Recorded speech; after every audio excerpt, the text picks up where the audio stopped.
Si Alisa ay isang dalagang puno ng pangarap at enerhiya. Siya ang tipo ng tao na laging may ngiti sa labi kahit sa gitna ng kahirapan. Lumaki siya sa isang simpleng barangay sa probinsya kung saan kilalang kilala siya ng mga tao dahil sa kanyang masayahing personalidad at pagiging palakaibigan. Sa murang edad, nahilig na si Alisa sa pagluluto. Sa tuwing may salo-salo sa kanilang lugar, hindi nawawala ang kanyang mga putahing luto mula sa kung anumang simpleng sangkap na meron sila sa bahay. Palaging sinasabi ng mga kapitbahay na ang galing niya sa kusina ay parang talento na minana niya mula sa kanyang yumaong lola na kilalang mahusay magluto noon. Balang araw, magkakaroon din ako ng sarili kong restaurant. Laging sambit ni Alisa habang pinagmamasdan ang masarap niyang sinigang na may tamang timpla ng alat at asim. Sa kanya, ang bawat ulam na niluluto niya ay hindi lang pagkain. Ito'y kwento, alaala at pagmamahal. Sa paaralan, madalas siyang mapansin ng mga kaibigan niyang sina Trina, Bea at Marco. Ngunit sa tuwing pinag-uusapan ng kanyang pangarap, hindi maiwasan ng mga ito na matawa. Alisa, seryoso ka? Magtatayo ka ng restaurant? Paano yan? Walang college course para sa pagiging Lutera. Pabirong sabi ni Bea habang tumatawa si Marco. Dapat mag-abroad ka na lang at magtrabaho bilang OFW, mas madali pang yumaman. Dagdag pa nito. Ngunit kahit pa ganun, hindi nawawala ang ngiti sa labi ni Alisa.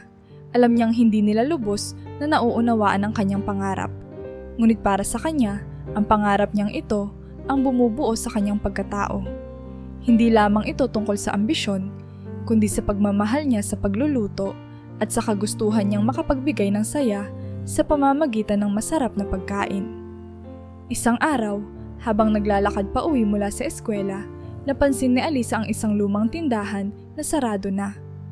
Balang araw, ganito rin ang magiging itsura ng restaurant ko, sabi niya sa sarili habang iniisip kung anong pangalan ang ibibigay niya rito.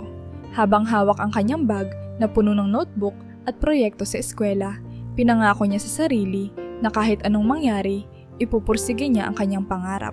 Sa kabila ng lahat ng pambabatikos mula sa mga kaibigan at kakilala, nananatili siyang positibo. Tuwing gabi, nagbabasa siya ng mga simpleng recipe mula sa lumang libro na nakuha niya sa junk shop. Ginagawa niyang eksperimento ang mga natutunan niya sa kusina, gamit ang kahit anong sangkap na meron sila sa bahay. Laging sinusuportahan siya ng kanyang nakababatang kapatid na si Lino na tumatayong tasty tester ng lahat ng kanyang niluluto. Manang, ang sarap nito! Parang sa restaurant na napapanood ko sa TV. Sabi ni Lino habang nilalantakan ang nilutong adobo ni Alisa. Ang mga salitang iyon ang nagsisilbing gasolina sa kanyang pangarap. Sa simpleng papuri ng kapatid, mas lumalalim ang determinasyon niya. Makikita nila, balang araw, lahat ng tumawa sa akin, kakain sa restaurant ko. Bulong niya sa sarili habang nakatingin sa madilim na kalangitan. Sa puso niya, alam niyang darating ang panahon na makakamit niya ang kanyang pangarap. Kahit mahirap, kahit maraming pagsubok, tiyak niyang hindi siya titigil hanggang hindi siya nagtatagumpay. Hindi nagtagal, dumating ang araw na kailangang magdesisyon si Alisa para sa kanyang kinabukasan. Sa araw ng pagpasa ng mga aplikasyon para sa kolehiyo, kinausap siya ng kanyang mga magulang na sina Mang Ruben at Aling Clara. Matagal nang iniipon ng dalawa ang pera mula sa kanilang maliit na tindahan upang matustusan ang kolehiyo ni Alisa. Ang iniisip nilang kurso para sa kanya ay edukasyon o accounting, mga praktikal na propesyon na sa tingin nila ay magbibigay ng mas maliwanag na hinaharap. Alisa, napag-usapan na namin ng tatay mo. Dapat mong piliin ang pinakamagandang kurso para sa kinabukasan mo. Wika ni Aling Clara habang nag-aayos ng mga notebook sa hapagkainan. Oo nga anak, sayang naman ang perang inipon namin kung hindi mo itutuloy ang pag-aaral. Isipin mo ang sakripisyo namin. Dagdag pa ni Mang Ruben. Ngunit hinarap sila ni Alisa nang may tapang sa kabila ng kaba sa kanyang dibdib. Inay, itay, gusto ko lang pong maging totoo sa inyo. Ayoko na pong mag-college. Gusto ko na pong simulan ang pangarap kong magtayo ng restaurant. natigilan ang kanyang mga magulang. Ang mukha ni Aling Clara, na dati puno ng saya, ay napuno ng pagkabigla. Ano? Hindi ka magko-college? Alisa, hindi biro-biro ang desisyon na yan. Sigaw niya. Anak, anong pinagsasabi mo? Akala ko ba gusto mong makapagtapos para magkaroon ng magandang trabaho? Ani Mang Ruben na halatang pinipigilan ang kanyang galit. Hindi po iyon ang pangarap ko.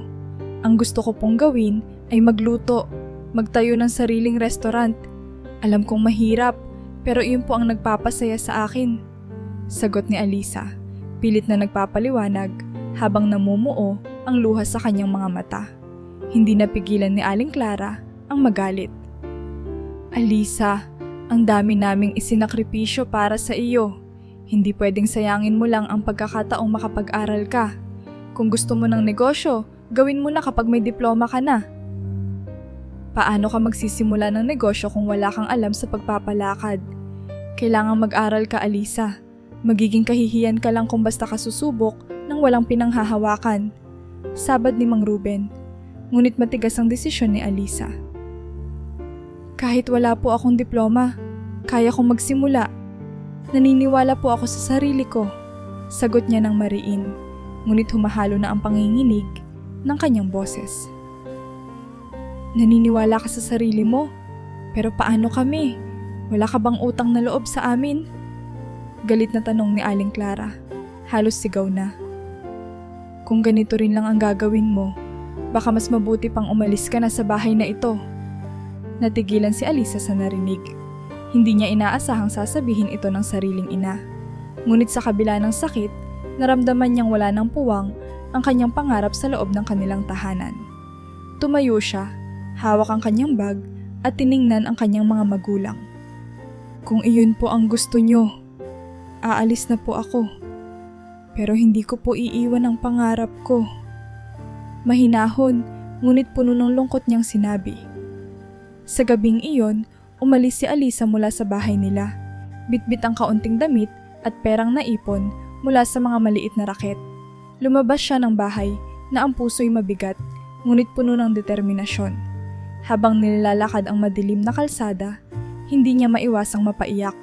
Mahal niya ang kanyang pamilya, ngunit hindi niya kayang talikuran ang pangarap niya para lamang sumunod sa kagustuhan nila. Sa kabila ng sakit ng mga nangyari, pinangako ni Alisa sa sarili na ipapakita sa kanyang mga magulang na kaya niyang makamit ang kanyang pangarap. Ngunit hindi niya alam kung saan magsisimula. Ang tanging hawak niya ay ang tiwala sa sarili at ang alaala ng bawat putaheng niluto niya mula pagkabata. Sa kabila ng lahat, naniniwala siya. Darating ang araw na maiintindihan siya ng kanyang mga magulang. Ngunit sa ngayon, kailangan niyang patunayan ang sarili niya ng mag-isa. Pagkalabas ni Alisa mula sa kanilang bahay, agad niyang naramdaman ang bigat ng mundo. Walang katiyakan kung saan siya pupunta o kung paano siya magsisimula.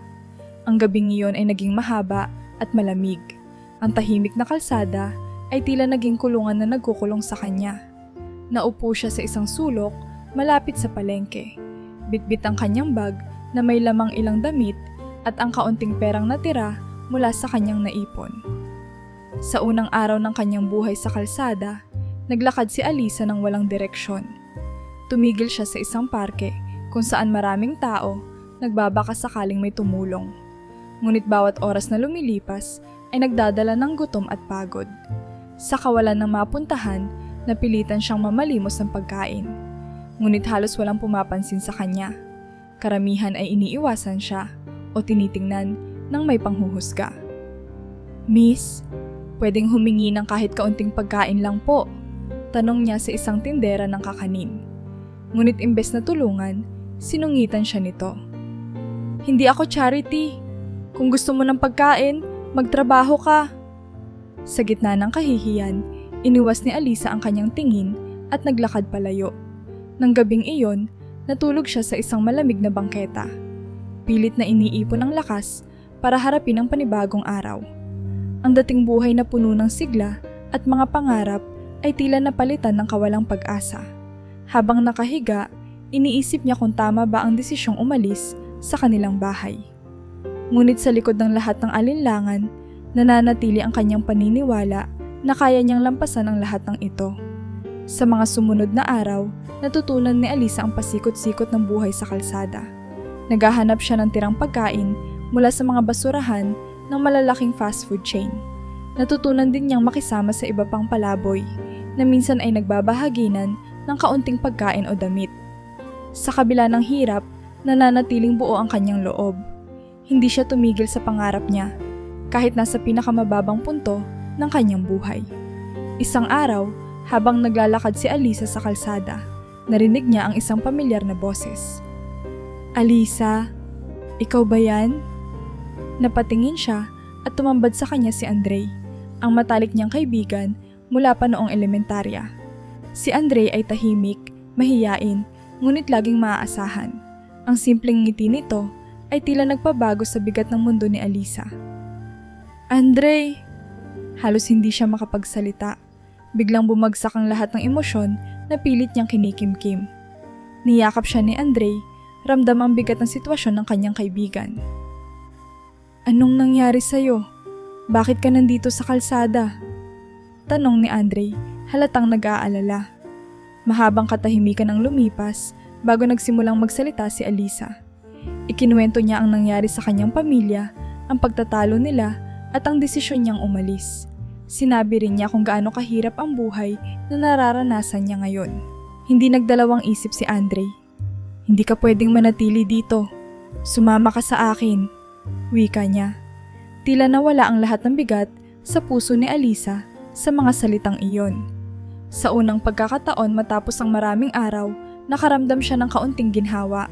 Sa simpleng alok ni Andre, tila may bagong pag-asa na tumutok sa kanyang landas.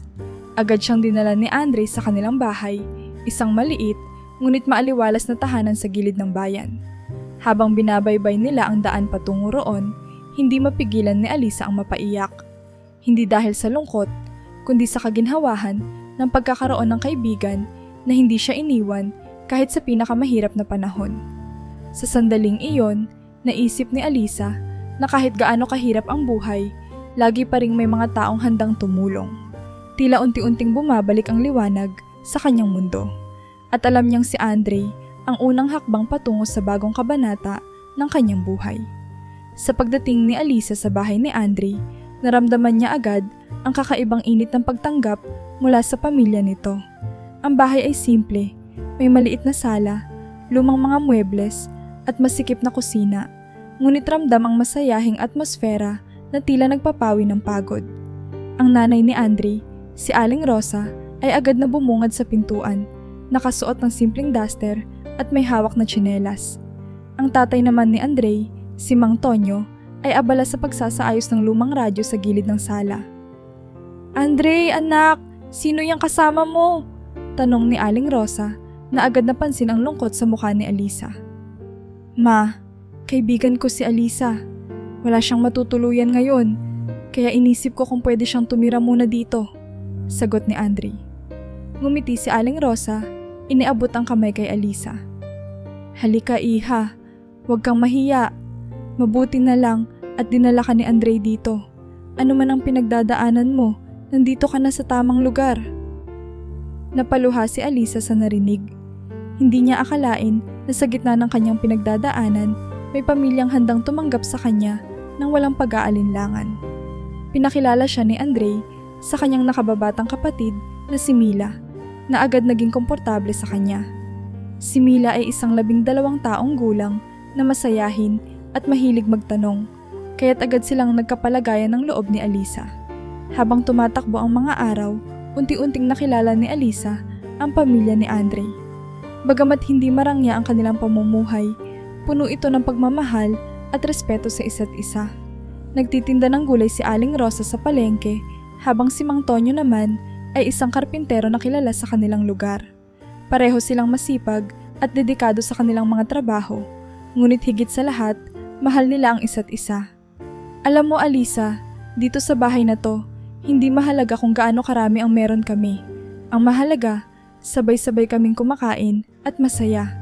Ani Aling Rosa habang sabay-sabay silang naghapunan isang gabi. Sa kabila ng kahirapan, Ramdam ni Alisa ang ginhawang matagal na niyang hinahanap.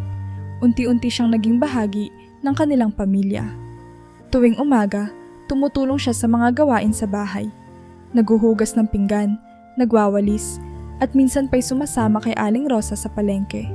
Sa bawat araw na lumilipas, mas lalo niyang naramdaman ang kanilang pagmamalasakit. Isang gabi, habang nagkukwentuhan sila sa hapagkainan, na itanong ni Aling Rosa ang tungkol sa pangarap ni Alisa. Alisa, ano ba talaga ang gusto mong gawin sa buhay? Tanong ni Aling Rosa habang naglalagay ng kanin sa plato ni Alisa. Gusto ko pong magtayo ng sariling restaurant balang araw. Sagot ni Alisa, halatang naiilang ngunit puno ng pag-asa. Gusto kong ibahagi sa iba ang talento ko sa pagluluto. Pero parang imposible na po ngayon. Ngunit iba ang naging reaksyon ng pamilya ni Andre. Sa halip na pagtawanan o balewalain ang kanyang pangarap, tinanggap nila ito ng buong puso. Kaya mo yan, Alisa, sabi ni Mang Tonyo habang sinisimulan ang kanyang ikalawang tasa ng kape. Ang mahalaga, buo ang loob mo. Dito sa mundo hindi masama ang mangarap basta't may tiyaga ka. Nakikita ko ang determinasyon sa'yo, dagdag ni Aling Rosa. Kung gusto mo, pwede ka naming tulungan. Hindi man malaki ang meron kami, baka makatulong kahit paano. Nagulat si Alisa. Hindi niya inaasahang handa ang pamilya ni Andre na tumulong sa kanya, lalo na't hindi naman sila ganoon kayaman. Makalipas ang ilang linggong pag-uusap at pagpaplano, nagdesisyon ang pamilya na ipahiram kay Alisa ang maliit nilang ipon upang makapagsimula ng isang simpleng negosyo.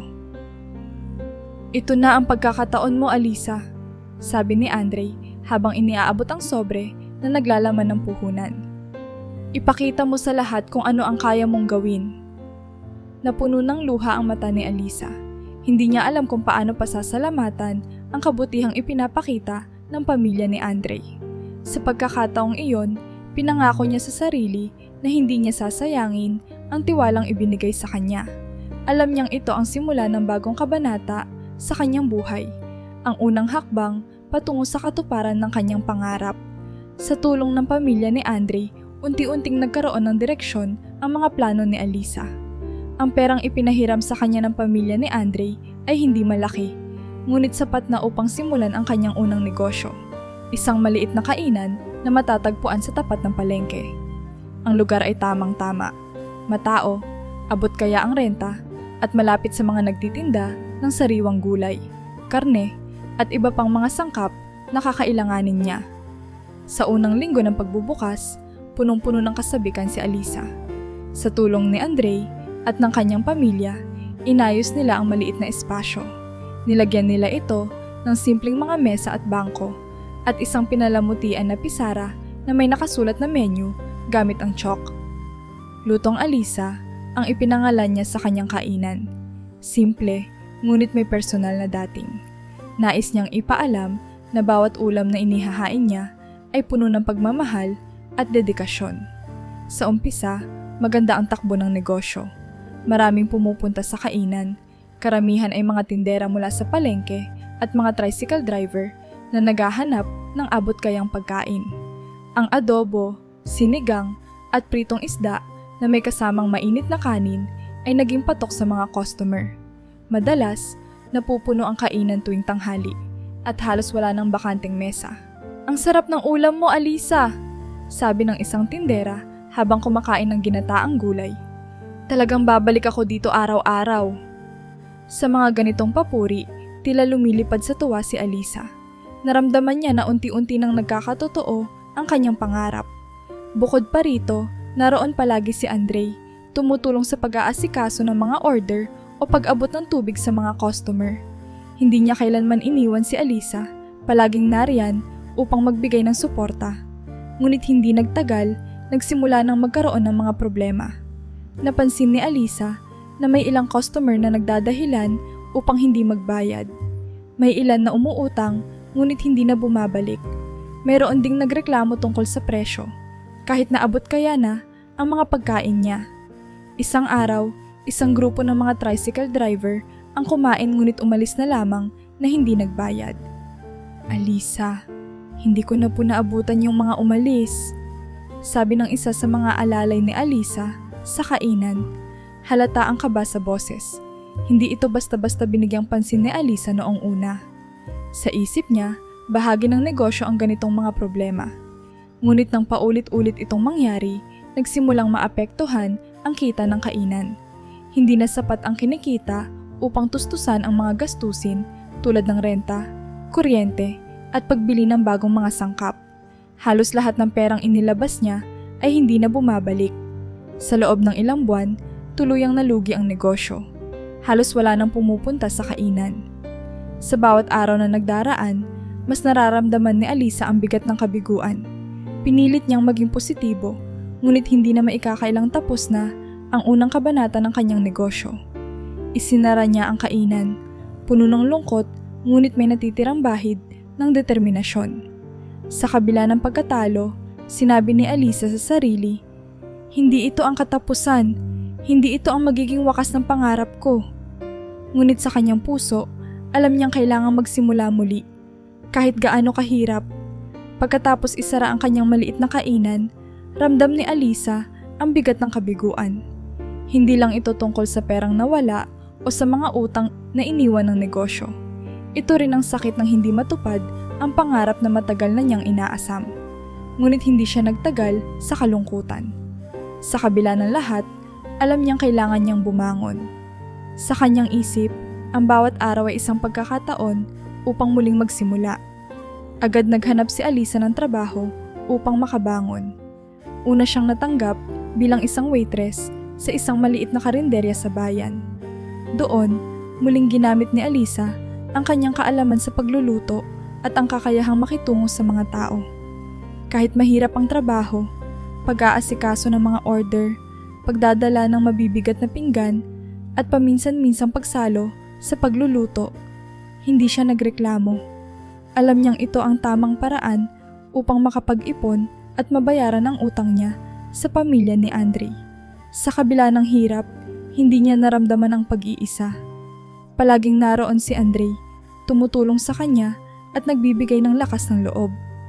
Kahit naabala rin ito sa sariling trabaho bilang isang mekaniko, palaging sinisiguro ni Andre na may oras siya para kay Alisa. Tuwing gabi, kapag tapos na ang trabaho, dumadalaw siya sa bahay upang kumustahin ang kaibigan. "Huwag kang susuko, Alisa," sabi ni Andre isang gabi habang pinagsaluhan nila ang simpleng hapunan. "Hindi mahalaga kung ilang beses kang nabigo. Ang mahalaga, natututo ka sa bawat pagkakamali." Napangiti si Alisa sa mga salitang iyon. Sa bawat payo ni Andre, muling nabubuhay ang kanyang determinasyon. Ramdam niya ang pagiging espesyal ng suporta ng kaibigan, na tila nagsisilbing pundasyon ng kanyang lakas. Matapos ang ilang buwan bilang waitress, sinubukan naman ni Alisa ang magtrabaho bilang tindera sa isang palengke. Doon niya natutunan ang pasikot-sikot ng pagtitinda. Paano kausapin ang mga customer, paano magbenta ng mabilis, at paano panatilihin ang kaayusan sa pwesto. Sa bawat trabaho na pinasok niya, unti-unti niyang nadaragdagan ang kanyang kaalaman at karanasan sa negosyo. Bukod sa pagiging tindera, naging tagaluto rin si Alisa sa isang kantina malapit sa eskwelahan. Araw-araw, siya ang nagluluto ng almusal at tanghalian para sa mga mag-aaral at guro. Sa gitna ng init ng kusina, naramdaman niya ang pagbabalik ng kanyang pagmamahal sa pagluluto. Ang bawat simpleng pagkain na niluluto niya ay sinisigurado niyang masarap, tulad ng ginagawa niya noong sa sarili niyang kainan pa siya. Bagamat hindi ito kasing engrande ng kanyang pangarap na restaurant, masaya siyang muli siyang nagluluto para sa iba. Habang nagtatrabaho, sinimulan niyang tipunin ang kaunting pera mula sa kanyang sweldo. Unti-unti niyang binabayaran ang utang niya sa pamilya ni Andre. Kahit hindi nila siya pinilit magbayad agad, alam ni Alisa na ito ang tama niyang gawin bilang tanda ng kanyang pasasalamat. Sa bawat buwang dumadaan, palapit siya ng palapit sa layuning maibalik ang perang ipinahiram sa kanya. Sa kabila ng kanyang abalang schedule, hindi nawala ang suporta ni Andre. Minsan, dinadalhan siya nito ng pagkain sa trabaho. Sa ibang pagkakataon, tinutulungan siya ni Andre na magtinda kapag nahihirapan siya. Sa bawat oras na nagdududa si Alisa sa kanyang kakayahan, Nandyan si Andre upang ipaalala sa kanya ang halaga ng kanyang pangarap. Hindi madali ang buhay, Alisa, sabi ni Andre habang sila'y nakaupo sa isang park bench pagkatapos ng mahabang araw. Pero kapag natutunan mong harapin ang mga pagsubok, mas magiging matatag ka. At kapag dumating na ang tamang pagkakataon, handa ka na para sa tagumpay.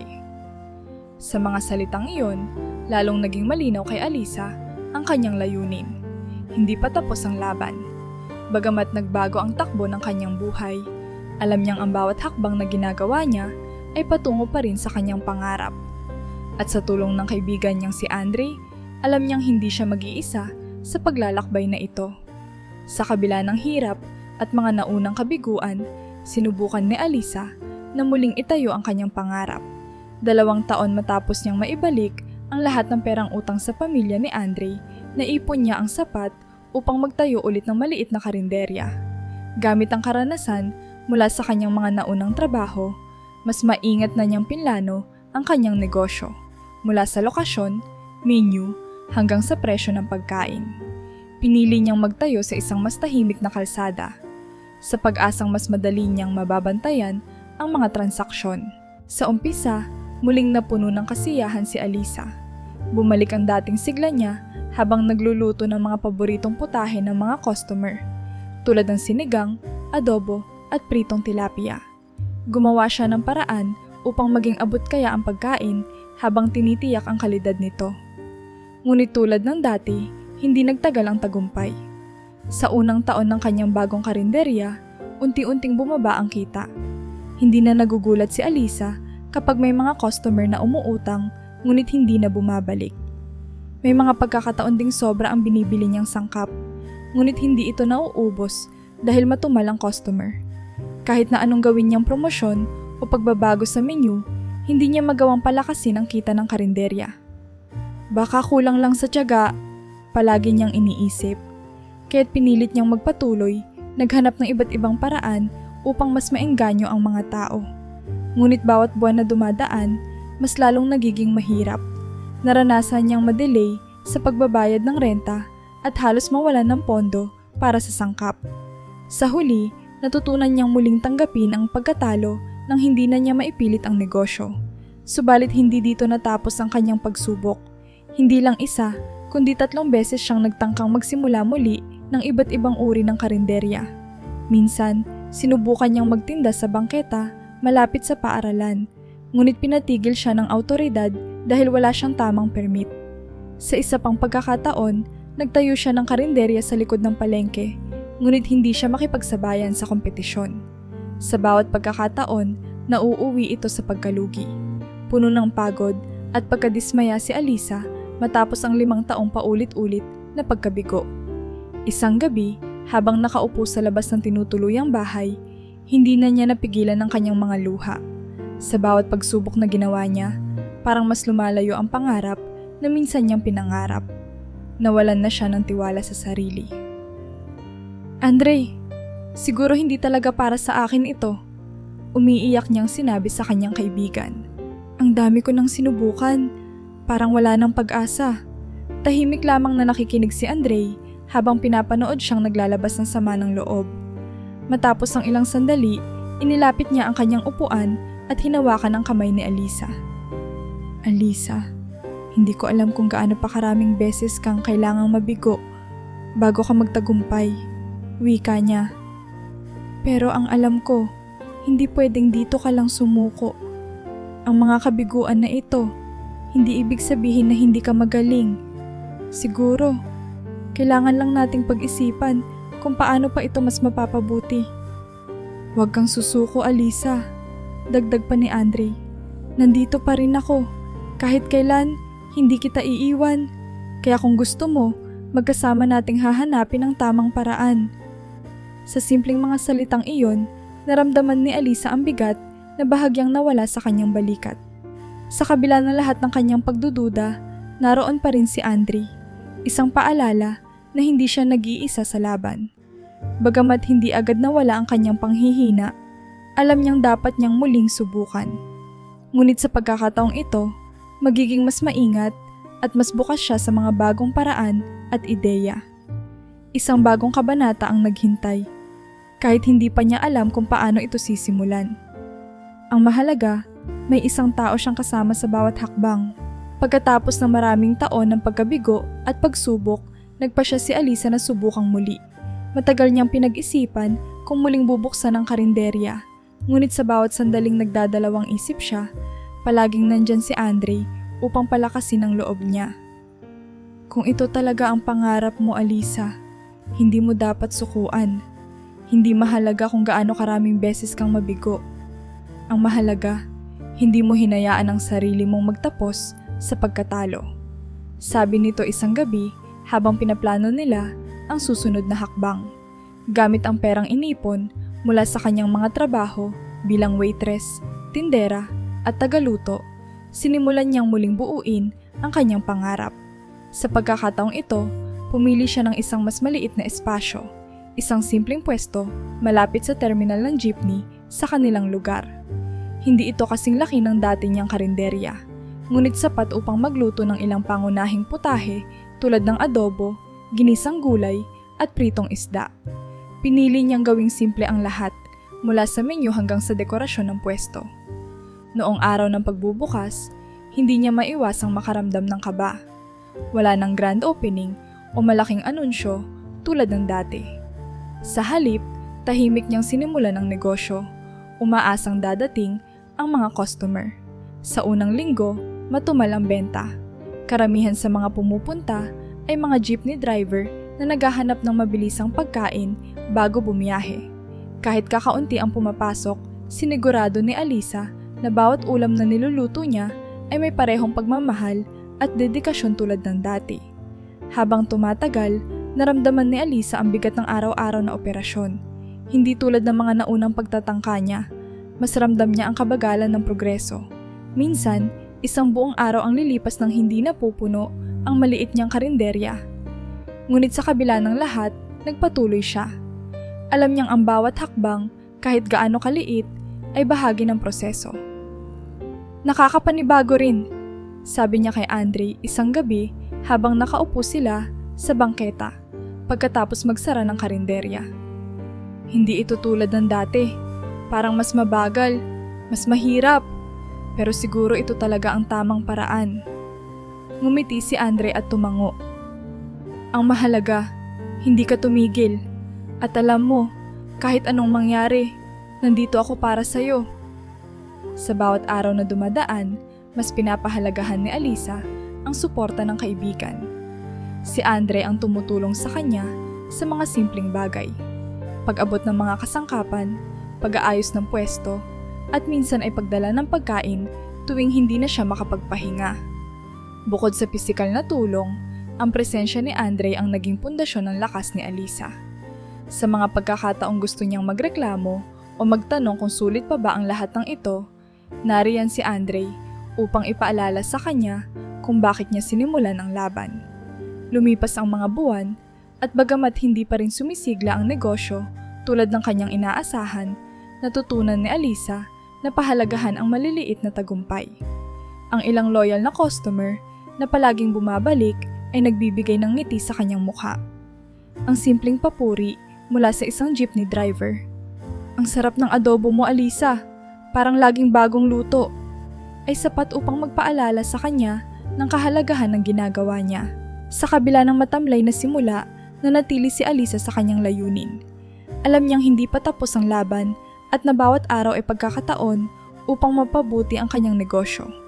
Sa tabi niya, si Andre ay nananatiling tahimik ngunit palaging nariyan, handang sumalo ng bigat kapag hindi na kaya ni Alisa.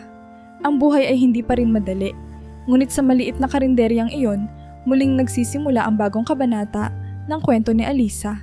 Isang kwento ng pagsisikap, pagtitiis, at hindi pagsuko sa kabila ng lahat ng balakid. Isang maaliwalas ngunit tahimik na hapon sa maliit na karinderya ni Alisa. Habang pinupunasan niya ang mga mesa, iniisip niya ang mga nagdaang buwan ng pagpupursige. Matumal pa rin ang kita, ngunit natutunan na niyang tanggapin ang takbo ng negosyo. Sa kabila ng kahirapan, pinipilit niyang maging positibo. Habang abala siya sa pagluluto ng sinigang para sa ilang regular na customer, napansin niya ang isang matandang lalaki na nakaupo malapit sa pinto ng kanyang karinderya. Ang matanda ay may suot na gusgusing damit, may kupas na sombrero, at mukhang pagod na pagod. Napansin ni Alisa ang paminsan-minsang paghawak nito sa tiyan, tila gutom na gutom. Agad niyang kinuha ang isang baso ng tubig at lumapit sa matanda. "Tatay, uminom po muna kayo ng tubig," sabi niya. Iniabot ang baso na may kasamang ngiti. Napatingin ang matanda sa kanya at bahagyang tumango. "Salamat, Hija," anito, sabay inom sa tubig na inabot. Habang bumalik si Alisa sa pagluluto, naramdaman niya ang bigat sa kanyang dibdib. Alam niya ang pakiramdam ng gutom at kawalan, at hindi niya matiis na hayaan ang matanda sa ganoong kalagayan. Mabilis siyang nagtakda ng isang plato ng kanin at sinigang. Sabay inilagay ito sa mesa kung saan nakaupo ang matanda. "Tatay, kumain po muna kayo. Libre na po ito," sabi niya. Nagulat ang matanda, parang hindi makapaniwala sa kabutihan ni Alisa. "Hija, wala akong pambayad.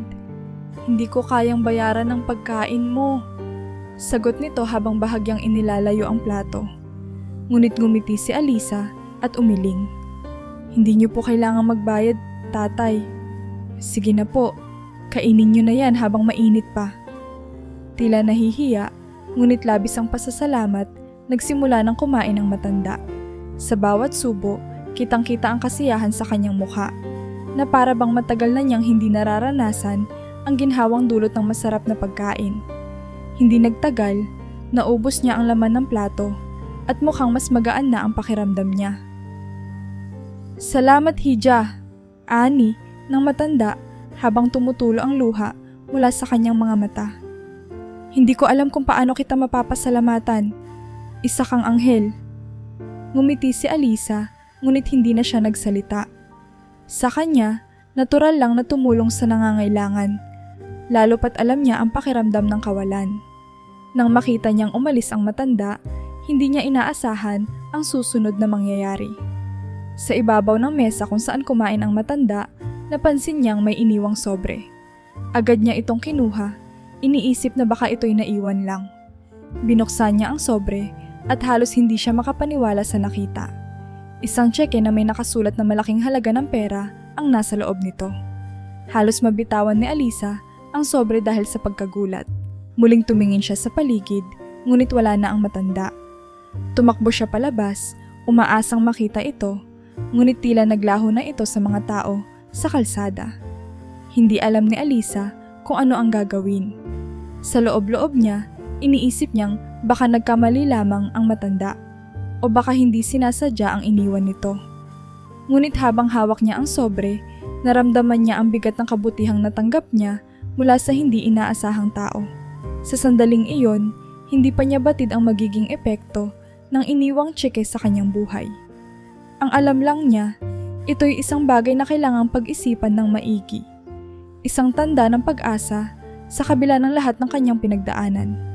Kinabukasan, hawak pa rin ni Alisa ang sobre habang nakaupo siya sa isang sulok ng kanyang karinderya. Hindi pa rin siya makapaniwala sa natanggap na tseke mula sa matandang pulubi. Sa kanyang isipan, maraming tanong ang naglalaro. Totoo kaya ang tseke? Bakit iniwan iyon ng matanda? Dapat ba niya itong gamitin o ibalik? Nagpasya siyang pumunta sa bangko upang alamin kung tunay ang tseke. Sa kabila ng kaba, lakas loob siyang pumila sa teller at iniabot ang tseke. Ilang minuto ang lumipas at bumalik ang teller na may ngiti. "Ma'am, positibo po. Maaari niyo pong i-withdraw ang halaga," wika nito. Sa sandaling iyon, tila nabunutan ng tinik si Alisa. Totoo ang tseke. May posibilidad na ito ang magiging simula ng bagong yugto ng kanyang buhay. Matapos makuha ang pera, bumalik siya sa karinderya at tahimik na pinag-isipan ang susunod na hakbang. Alam niyang ito na ang pagkakataong matagal na niyang hinihintay. Ang pera ay sapat upang palakihin ang kanyang negosyo at tuparin ang mga plano niya noon pa man.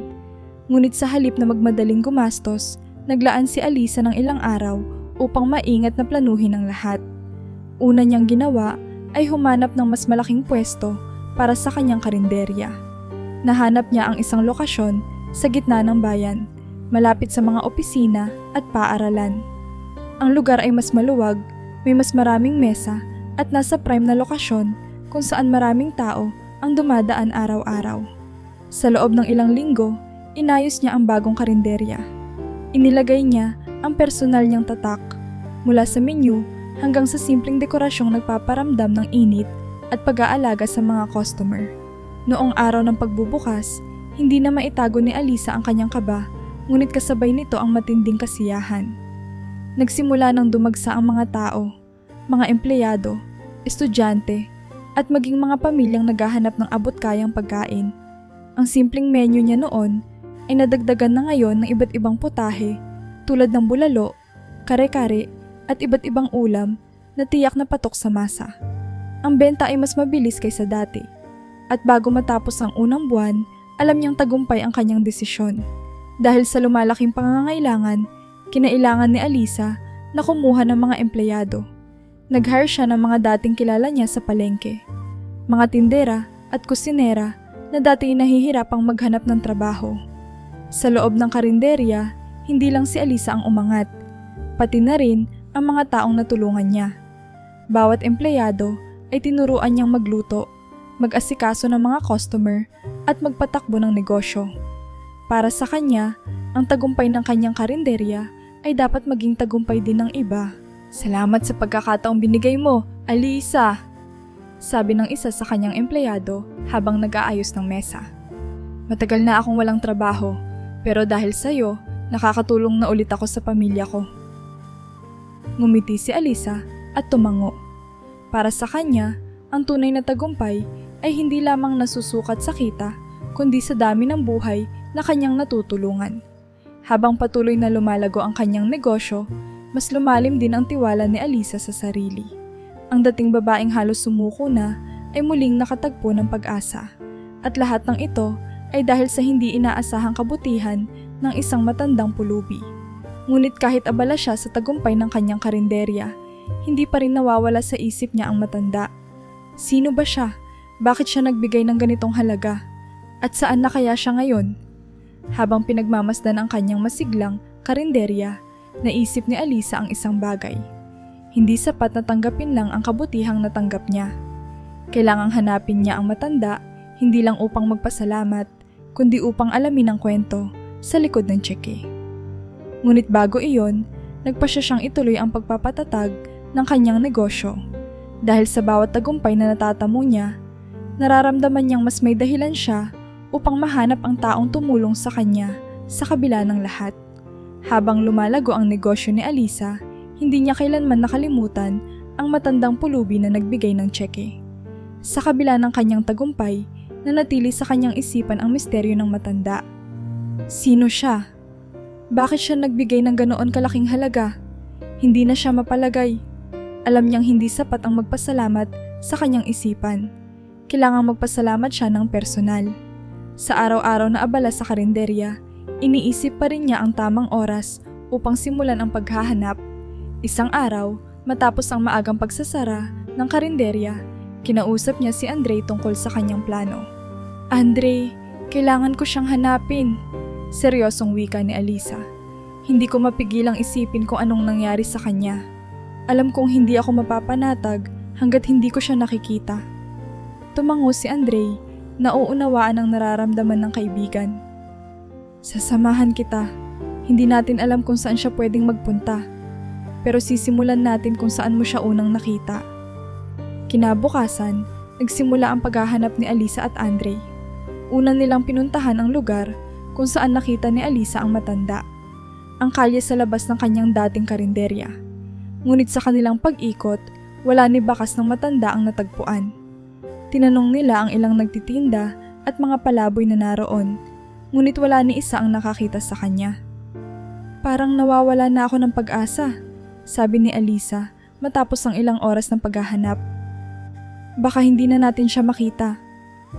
"Huwag kang susuko," sagot ni Andre. "Maraming kalsada sa bayan na ito. Kung talagang gusto mong hanapin siya, hindi tayo titigil hanggat hindi natin siya natatagpuan. Sumunod na mga araw, patuloy ang kanilang paghahanap. Pinuntahan nila ang iba't ibang lugar sa bayan, mga parke, ilalim ng tulay, at kahit mga tagong eskinita kung saan madalas tumutuloy ang mga palaboy. Sa bawat hakbang, ramdam ni Alisa ang bigat ng kanyang loob, ngunit hindi siya tumigil. Alam niyang ang paghahanap na ito ay hindi lamang upang magpasalamat, kundi upang maintindihan ang kwento ng matanda at malaman ang dahilan sa likod ng kanyang hindi inaasahang kabutihan. Isang hapon, habang binabaybay nila ni Andre ang isang masikip na eskinita malapit sa palengke, napansin ni Alisa ang isang matandang lalaki na nakaupo sa tabi ng dingding. Ang kanyang postura, ang kupas na sombrero, at ang mukha na puno ng lungkot. Ito ang matandang hinahanap niya. Napahinto si Alisa at halos tumulo ang kanyang luha sa pag-aalala. "Tatay!" Tawag niya habang lumalapit. Napatingin ang matanda sa kanya, tila nagulat sa biglang pagtawag ng isang hindi kilalang mukha. "Hija, sino ka?" Tanong ng matanda habang sinusuri ang mukha ni Alisa. "Ako po si Alisa, yung binigyan niyo ng tseke sa karinderya ko," sagot niya. "Hinahanap ko po kayo. Gusto ko lang po magpasalamat. Kung hindi dahil sa inyo, hindi ko magagawa ang lahat ng ito." Tahimik ang matanda sa ilang sandali. Tila sinusubukang alalahanin ang nangyari. Maya-maya, ngumiti siya, ngunit bakas sa mukha ang pagod at kalungkutan. Ikaw pala, Anya. Pasensya na, Hija. Hindi ko na maalala ng malinaw. Ang dami nang nangyari sa buhay ko." Naupo si Alisa sa tabi niya. "Bakit niyo po ginawa iyon? Ang laki po ng halagang iniwan niyo sa akin. Gusto ko pong malaman kung bakit." Malalim na huminga ang matanda bago nagsimula. "Ang perang iyon, hindi na mahalaga sa akin," wika niya. "Dati akong mayaman, may pamilya ako, isang asawa at 2 anak. Pero isang gabi, nagising ako sa sunog. Nasunog ang bahay namin at kasama doon ang pamilya ko. Ako lang ang nakaligtas." Hindi makapaniwala si Alisa sa narinig. Tahimik siyang nakinig habang patuloy na nagkukwento ang matanda. "Simula noon, nawalan ako ng saysay. Ano ang silbi ng yaman kung wala na ang mga mahal ko sa buhay? Kaya't iniwan ko na lang ang lahat at namuhay sa lansangan. Ang tsekeng iniwan ko sa'yo, akala ko'y makakabuti kung magamit mo ito. Sa tingin ko, ikaw ang taong nararapat para dito." Habang nakikinig, hindi napigilan ni Alisa ang pagtulo ng kanyang luha. Hindi niya akalain na sa likod ng kabutihan ng matanda ay ang isang napakalungkot na kwento. "Tatay, wala po akong sapat na salita para ipahayag ang pasasalamat ko," wika niya. "Pero hinding-hindi ko po sasayangin ang perang ibinigay niyo." Ngunit sa loob-loob niya, alam niyang hindi sapat ang pasasalamat. Sa kabila ng kwento ng matanda, naramdaman niya ang bigat ng lungkot at kawalan sa puso nito. Nangako siya sa sarili na gagawin ang lahat upang mabago ang buhay ng taong minsang tumulong sa kanya. Ang pagkikita nilang iyon ay hindi pa ang wakas, kundi simula ng isang bagong layunin, ang tulungan ang matanda na makahanap ng bagong dahilan upang mabuhay. Pagkatapos ng mahabang pag-uusap nila ng matanda, naramdaman ni Alisa ang bigat ng kalungkutan na iniinda nito. Bagamat nagpasalamat siya sa kabutihan ng matanda, alam niyang hindi sapat ang salitang salamat para maibalik ang kagalakan sa puso nito. Habang pinagmamasdan niya ang matanda, nakaupo sa kalsada at nakukublihan lamang ng manipis na piraso ng tela, nagpasya si Alisa na hindi niya ito pwedeng iwanan sa ganoong kalagayan. "Tatay," wika niya, puno ng determinasyon sa boses. "Hindi ko po kayang hayaang manatili kayo rito. Wala man akong kayamanan, pero gusto kong bumawi sa kabutihan niyo. Sana po tanggapin niyo ang alok ko. Sumama po kayo sa amin." Nagulat ang matanda sa narinig. "Sumama? Anong ibig mong sabihin, Hija?" "Gusto ko pong tumira kayo sa bahay namin. May maliit po akong kwarto sa itaas ng karinderya na hindi ginagamit. Hindi ito marangya, pero maayos po ito at tiyak na mas maginhawa kaysa sa kalsada. paliwanag ni Alisa. Ayokong isipin na ang taong nagbigay sa akin ng pagkakataong magtagumpay ay nagdurusa habang ako'y umaangat. Tahimik ang matanda habang iniisip ang alok. Halata sa mukha nito ang pag-aalinlangan, ngunit sa ilalim ng pagdududa ay may bahid ng pag-asa. Hindi na ako sanay na alagaan, Hija. Ani nito. Matagal na akong namuhay ng mag-isa. Hindi po ba pwedeng subukan natin? Isa pa, ang pamilya namin ay may espasyo para sa mga taong gaya nyo. Yung may mabuting puso, pero hindi nabibigyan ng tamang halaga.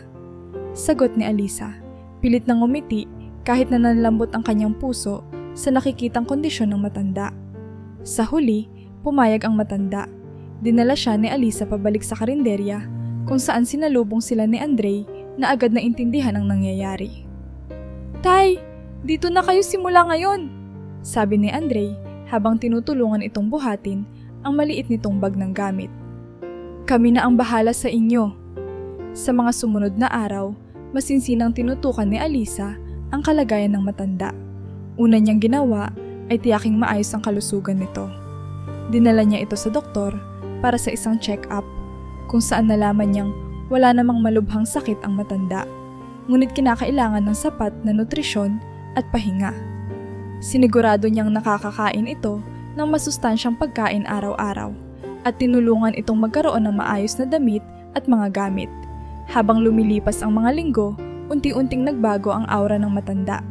Dati tila pagod at walang gana ito, ngunit ngayon mas buhay na ang mga mata nito. Naging mas masayahin din siya, lalo na't araw-araw siyang nakakasalamuha ng mga tao sa karinderya. Madalas, tinutulungan pa niya sina Alisa at Andre sa maliit na mga gawain, tulad ng pag-abot ng mga baso o pag-aasikaso ng mga mesa. Nakakatuwa palang may kasama ulit, sabi ng matanda isang umaga habang tinutulungan si Alisa sa kusina. Ang tagal ko nang hindi nararamdaman ng ganitong kasiyahan. Mahalaga po kayo sa amin, Tay, sagot ni Alisa habang hinahalo ang sinigang. Kung wala kayo, hindi ako aabot sa ganito.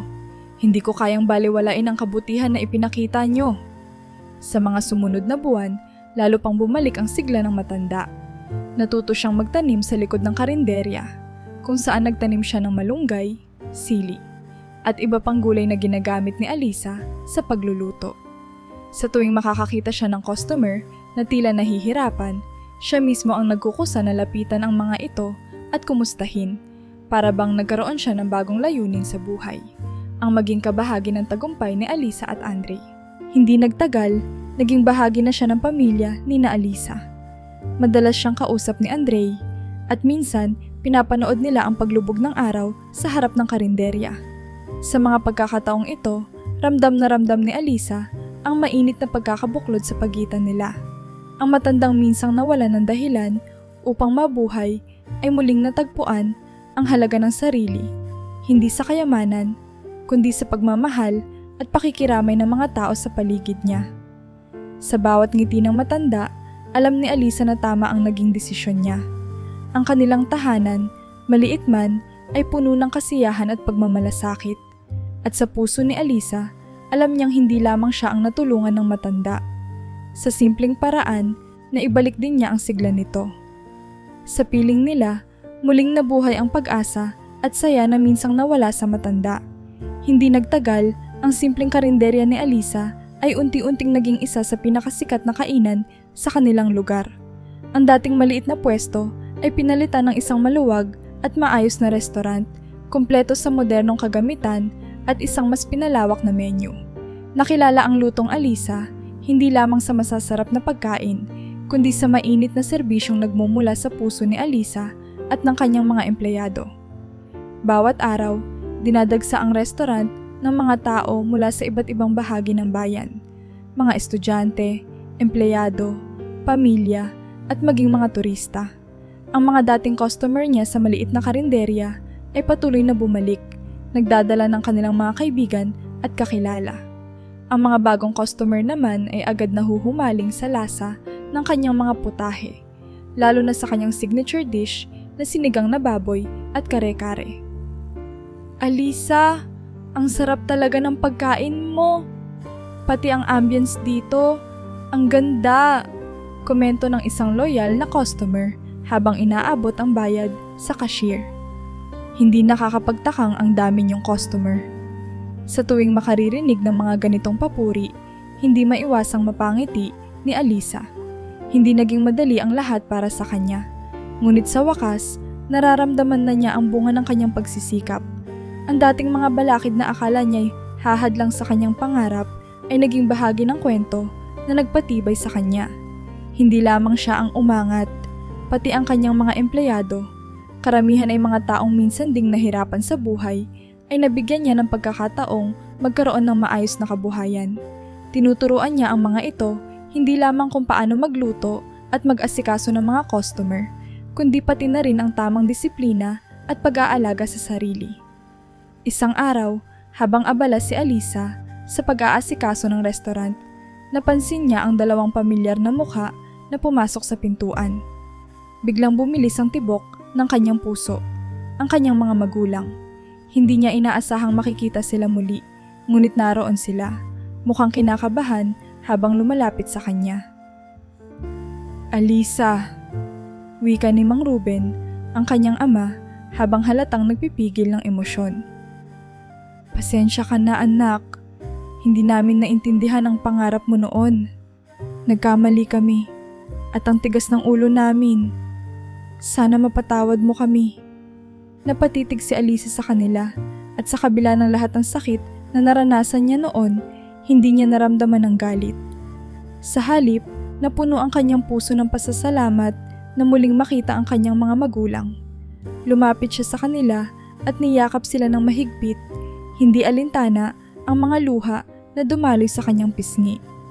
Wala po kayong kailangang ipagpaumanhin, sagot niya, pilit na pinipigilan ang pagiyak. Mahal ko po kayo, at masaya akong narito kayo ngayon. Mula noon, naging madalas na ang pagbisita ng kanyang mga magulang sa restaurant. Pinakilala niya sila sa kanyang mga empleyado at customer bilang kanyang inspirasyon sa likod ng kanyang tagumpay. Sa bawat hapunan kasama ang kanyang pamilya, naisip ni Alisa na ang pangarap na minsan niyang inakalang malabo ay ngayon ay isa ng realidad. Isang buhay na masaya, buo at puno ng pagmamahal.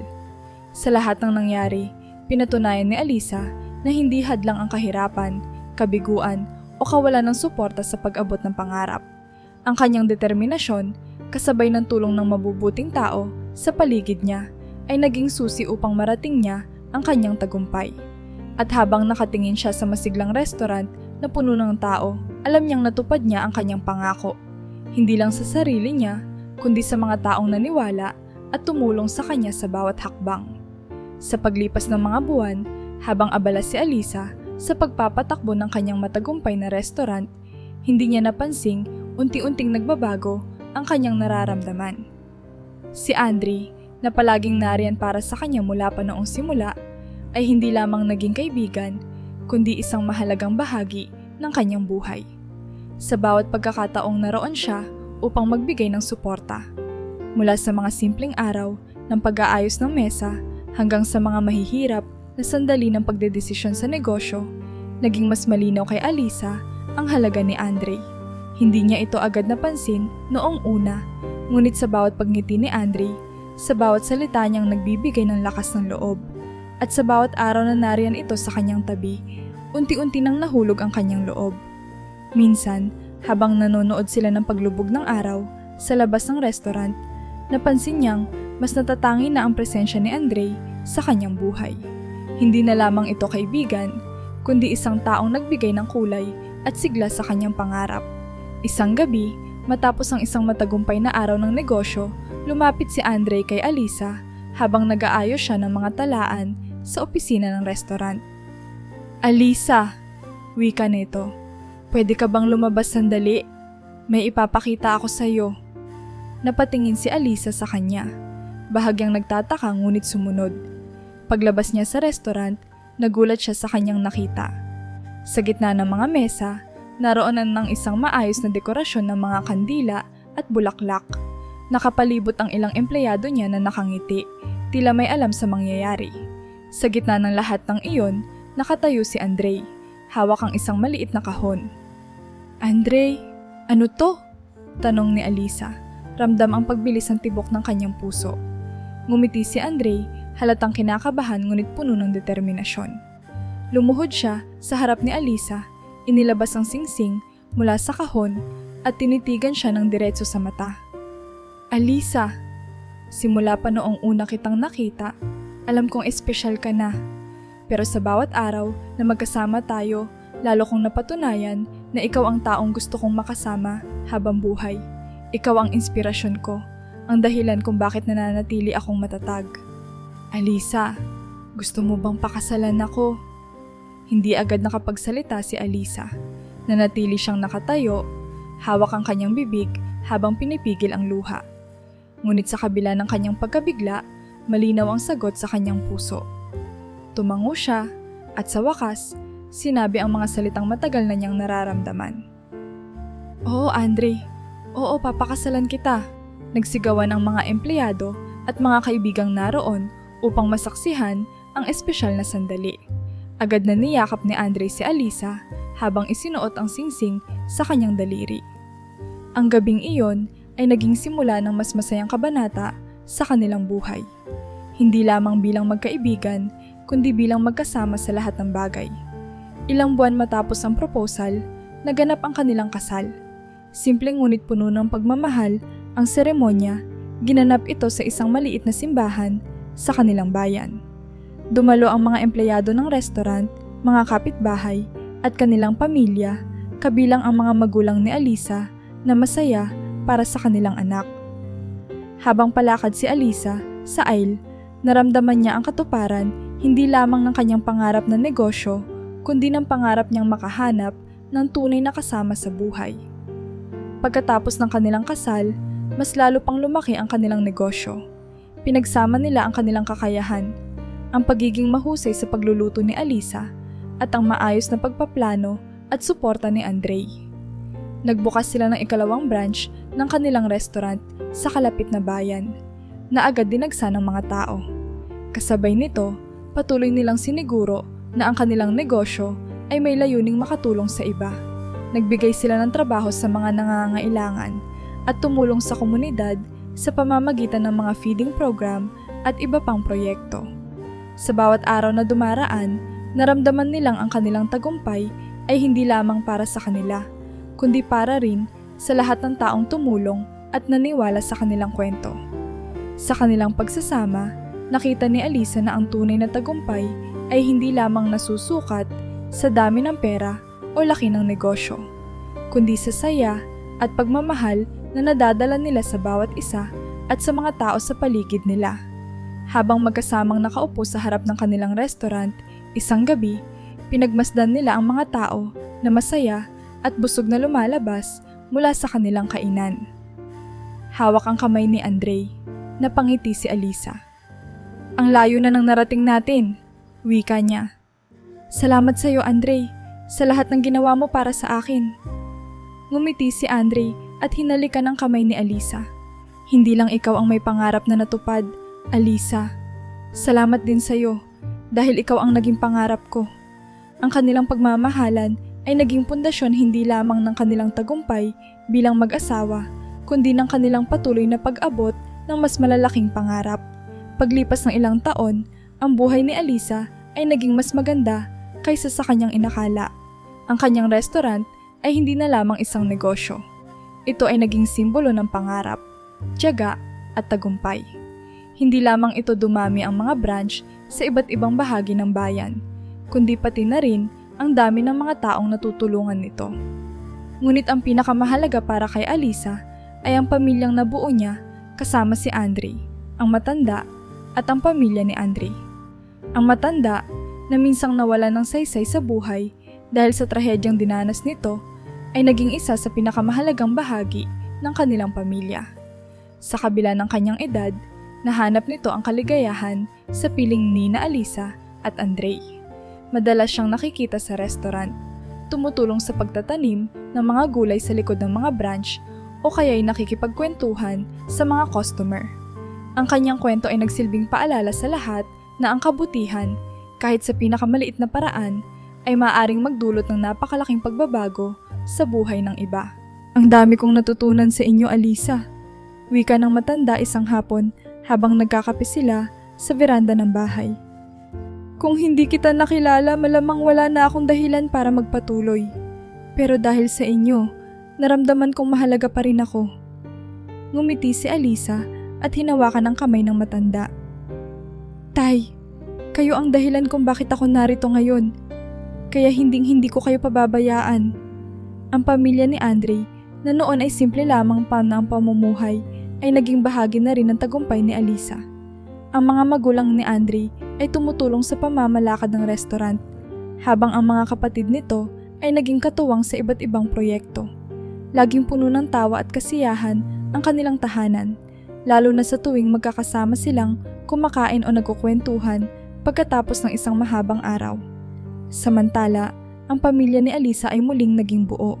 Ang kanyang mga magulang na dati hindi sumuporta sa kanyang pangarap ay ngayon ay proud na proud sa kanya. Madalas silang bumisita sa mga restaurant ni Alisa at naging inspirasyon din sila sa iba pang magulang na suportahan ang pangarap ng kanilang mga anak.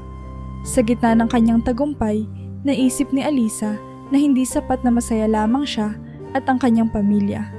Gusto niyang ibalik ang biyayang natanggap niya sa mga tao. Kaya't nagtayo siya ng isang foundation na naglalayong tumulong sa mga nangangailangan. Ang pangarap ni Alisa Foundation ay nagbibigay ng libreng training sa pagluluto para sa mga kabataan, oportunidad para sa mga single parent na makapagtrabaho, at suporta sa mga maliliit na negosyong nangangailangan ng puhunan. Ang foundation ay naging inspirasyon para sa maraming tao, lalo na ang kwento ni Alisa. Dumagsa ang mga kabataan sa kanyang programa. Lahat ay naniniwalang maaari nilang maabot ang kanilang mga pangarap sa kabila ng hirap sa buhay. Maraming negosyo ang nabuo sa tulong ng kanyang foundation, at ang pangalan ni Alisa ay naging simbolo ng pag-asa at tagumpay.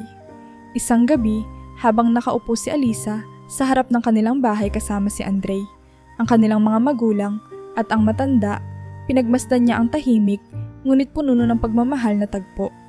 Naroon ang tawanan ng mga bata sa likuran, ang alingaw-ngaw ng masayang kwentuhan ng kanilang pamilya, at ang malamig na hangin na nagpapalamig sa mainit na gabi.